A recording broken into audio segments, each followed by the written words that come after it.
Creepy Cutie Crafty. Hello! Hello! How are you today? We sound better. We do. We've finally got our new fancy schmancy microphone, so hopefully you can hear us a bit more clearly. It totally doesn't sound like we're trying to shout at the camera anymore. And we're going to be able to be a bit more succinct. And today we are doing...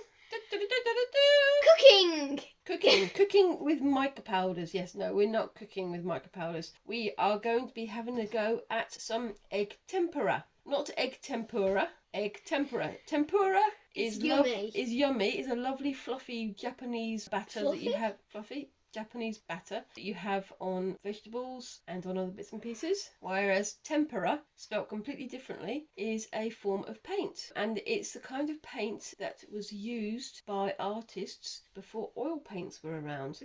And I'll put some examples up on the screen now that you can see of various egg tempera pictures. So basically, if you go into a beautiful art gallery and there's a really beautiful picture up there, check to see if it's an oil painting or if it's made with tempera, because if it's tempera, you're basically looking at a giant omelette. Did you know that? Yeah. Most galleries have just giant omelettes on the wall. What? Yeah, it's true. What the actual? It's something that I find quite amusing. Apart from anything else, an awful lot of artists back then didn't know how to get the mix quite right. And some of them sort of cut corners and they didn't do it quite right. So over time, the egg in the paint has gone off, which means that the pictures actually get more and more see-through.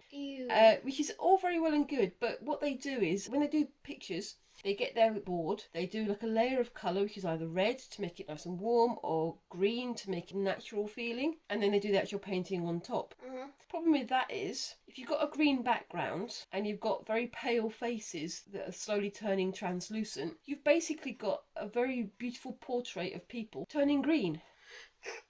Which is very, very, very amusing. So next time you go and visit an art gallery, have a good look around, see what you can see with the egg tempera, and see if you can see the difference in quality of egg tempera. Yeah. Because quite often there are some very funny results. Yep. Do you want to know something? But once when we went to an art gallery, we saw like a see-through egg tempera kind of thing, and I was laughing my head off. They were looking all fancy in their fine clothing, but with very pale green faces. I know they were probably sickly at that time, but they probably weren't quite that sickly. What we're going to have a go at doing is, rather than doing like a big picture, we're going to have a go at doing... We're going to be doing a small picture. Which is going to be having an illuminated letter. No. You say it as small, not small. Excuse me. I'll say small picture, because apparently I don't know how to say small. Small. But we are going to be having a go at illuminated letters. That means those fancy manuscripts of like biblical verses and names of important people where they have the big first letter. So he went out into the desert. Wait. Then he had a poo.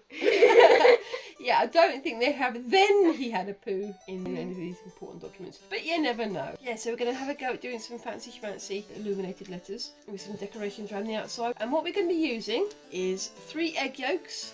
And there's a very specific method of preparing the egg yolks that I'll show you in a second.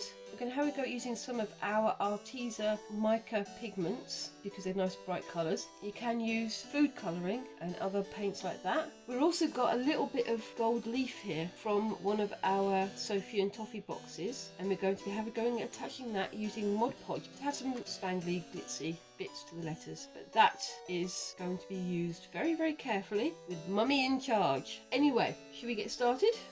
Let's get to it! Egg. Hello, so we're back now, and yes, this is going to be the messy part of the process. The first thing we need to do is separate the yolk from the white in these, and then we need to put the yolk on here. On this piece of kitchen roll, because you don't just put the egg yolk into the paint. You've got to split the egg yolk and actually get the yellow out and leave the membrane behind, because the membrane is the bit that rots. Oh yeah. I'm a bit nervous about this because I've said to Squinks that if she watches me carefully, she can have a go at doing it herself. But I really need you to watch carefully. Oh yeah. So get an egg. Now this is how I separate an egg. Crack it. Try and get 2 halves like that, and pour out the egg white without splitting the yolk. You see the yolk is in one piece there. Just dribble out as much of that as possible, and then put the egg yolk onto the kitchen towel. Can you bring the cup closer? Mhm. Going to try and wobble it down. Can you see how it's very, very dry now? And get my little pokey thing and try and have it so that it's as close to the edge as possible. And then pop and squeeze all that loop out. And that's our paint. That's the binder for our paint. It's a messy process, but I've done that quite well. Yeah. Right, so. My turn. Do you want to have a go? Yeah. I want to. Oh, hell yeah. No, I want to hold on. I'm just going to hold the egg. What's the first thing you need, Squinks? Kitchen roll. That's it. I'm going to put this here. Fold it in half. There's feathers on it. It's That's just fine. straight from the chicken. Chicken's bum. Yeah. Okay. Is this how you stuff an egg? Do it down.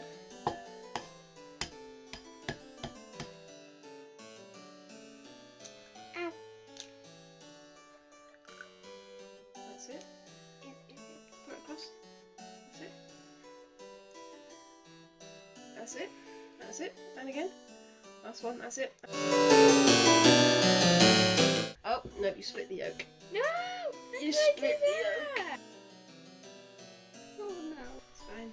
We've saved it. We've saved it. I did it! Right, so there we go. We've now got our egg yolks ready, and we're going to be getting into the next bit. We're just going to have to do a bit of a quick clean up because we're covered in egg yolk and egg white. Okay, so after that messy little process, we're now back with the egg yolk, and we've got some plain water here and some vinegar here. And we have some sticks. And some sticks for your stirring with. Now, the recipe for this is you need to have 3 parts water, 1 part egg yolk, and just a little squirt of vinegar. I'm going to move this to the back just for the moment, and you can see how that process was fairly easy. A bit messy, but it was fairly easy. It's very easy to burst the egg yolks, so there's no big problem there, Squinks, is there?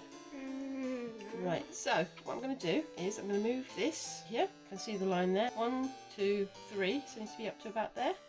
Yeah, and we're just going to pour in some just plain water. To about there. Yep. A squirty squirt. And a little squirty squirt of our vinegar. Can I squirt it? Nope. Aww. Because I know what you're like. You're just going to. There we go. That's all you need. And you can start stirring carefully. It's a lovely concoction. Want to have your breakfast? No. It has vinegar in. And raw egg, that's the main thing, I think. You can see we've got some stuck to the edge. We can just go around and mix it in. Now then.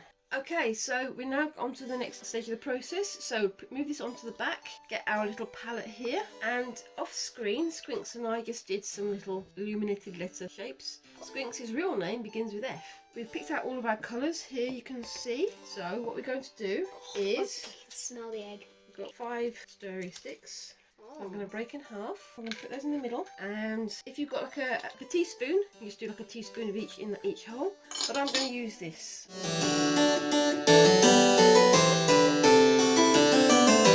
This is just an old medicine syringe that I've repurposed.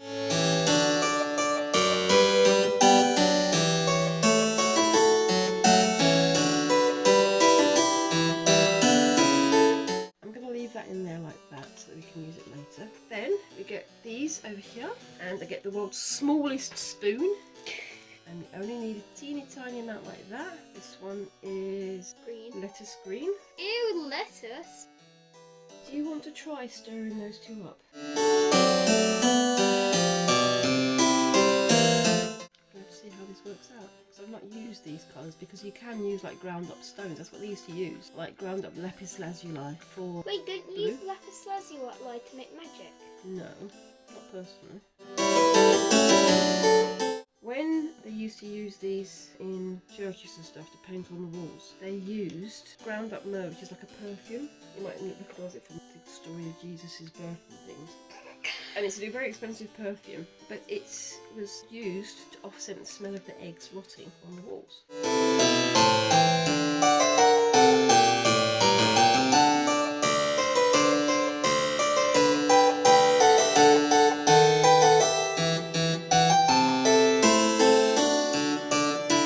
You can see with some of them the colours have settled.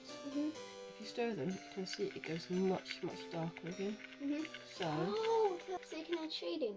Make sure that before you use it, you stir it up with your brush so you get the correct colour, so you know what colour you're working with. And try to go light colours to dark rather than dark colours to light. Oh my! See the difference? Oh my god. Right, so now we're at the painting stage. You can see the longer we take between stages, the more the pigment settles in the egg yolk mix. So just before you use it, stir it up and then you can paint it. Start with the light colours first and then work to the dark colours, okay? Okay. I'll do the grass first. So I'm going to use some of this white. Can't believe I'm actually painting an egg.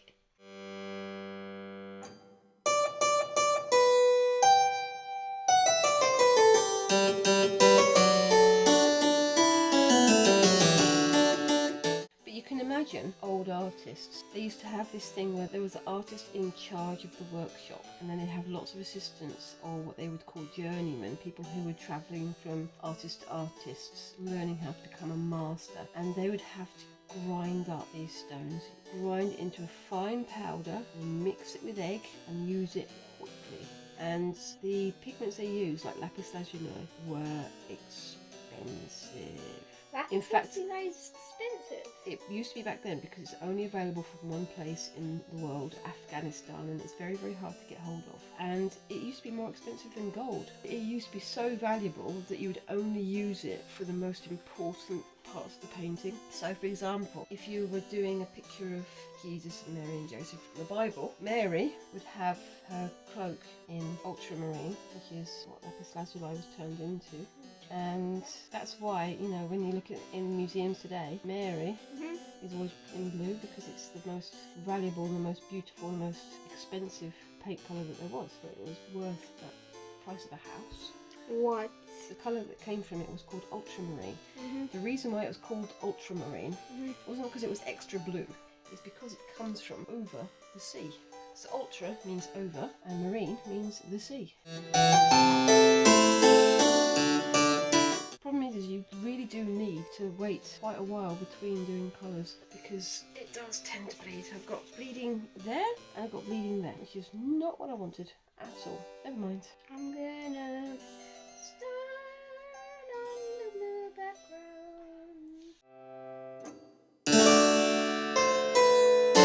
This actually looks like one of those old style paintings though. It's art, okay? It's beautiful. It is.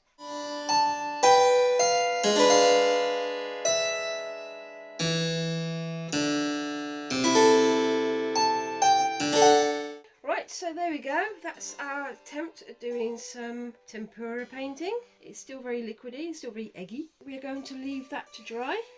I'm really impressed with the colours. The only thing you have to be aware of is that you get little bits of bleeding just happening here and there. So it's probably a best idea to do one colour, leave it to dry, and then come back for the other colour.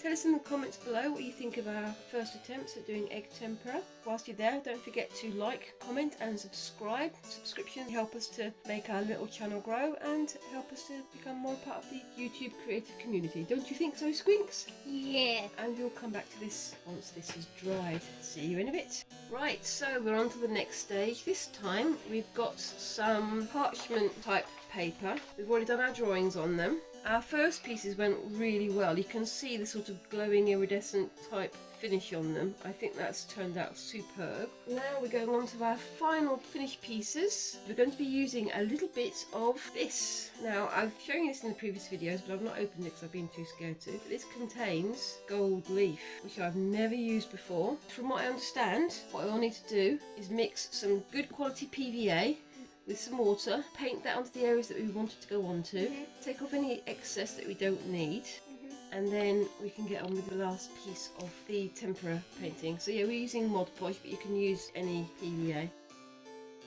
Only that, and some water.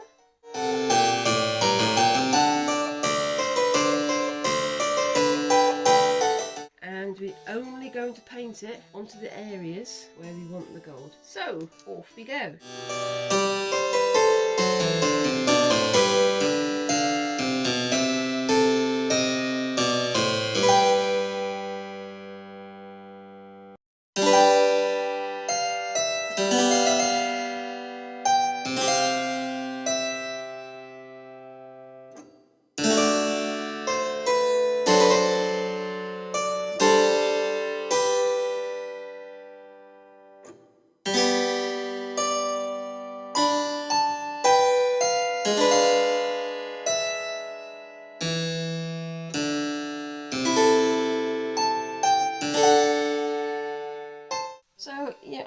see, the gold leaf hasn't worked perfectly, but we are learning. I'm sure that some of you out there in YouTube land know exactly how to use egg tempera. This is my first time using it, and next time it'll be even better, won't it? So we're going to get on with the actual tempura. It's just going to be like the steampunk goggles, that's all. We're not trying to be steampunk. You may have noticed that we haven't done the black outlines. Last time when we did it, we found that the black could bleed into the egg tempera, so we're going to do the black lines last. I've discovered doing this, that the best way of doing it is to try and push the egg tempera. Don't just like brush it on, push it into the places you want it to be.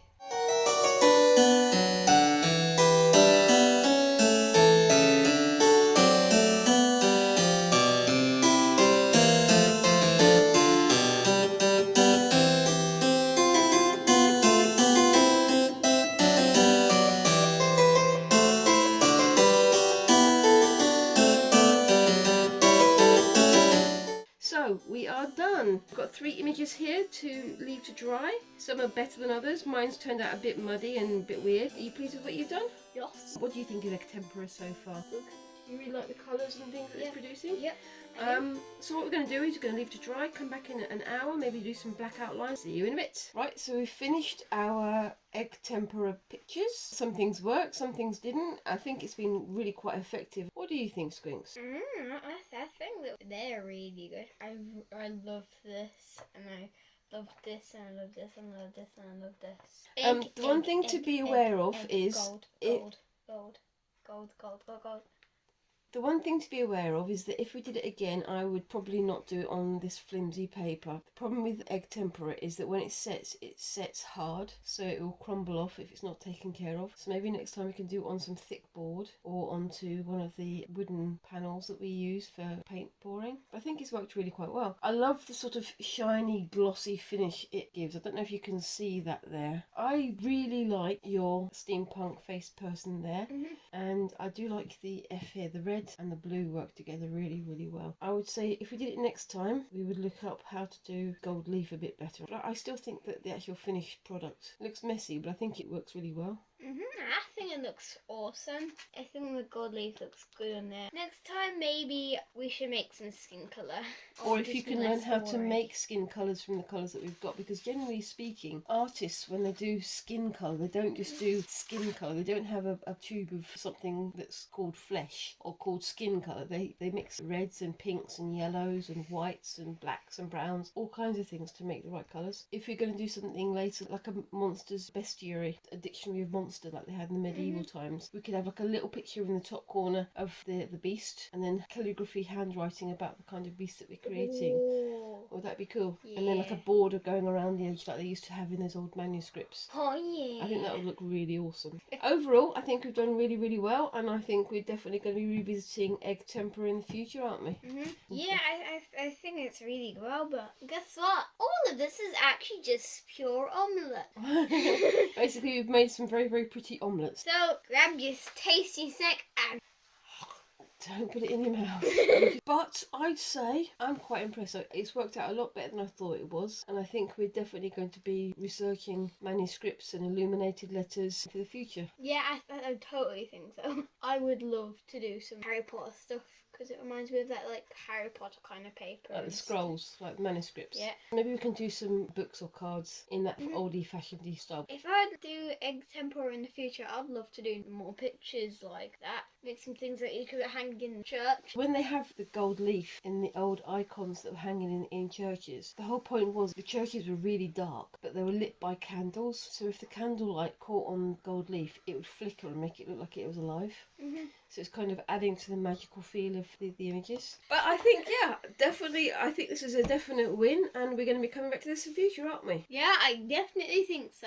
But we hope you've enjoyed watching the video, and again, tell us which one you like the most. Which of these images do you like the most? Do you like the steampunk girl? Do you like the Flower from Undertale. would you like to do this sort of sun and moon type thing that I've done over here? F. This is the F from Squinks' illuminated Real letter name. from her real name. Or my M for mummy. Let us know what you think of them. What would you do if you had a go at doing egg tempera yourself? And I think that's it for today, and goodbye! Thank you for watching. Bye bye. Goodbye, go away.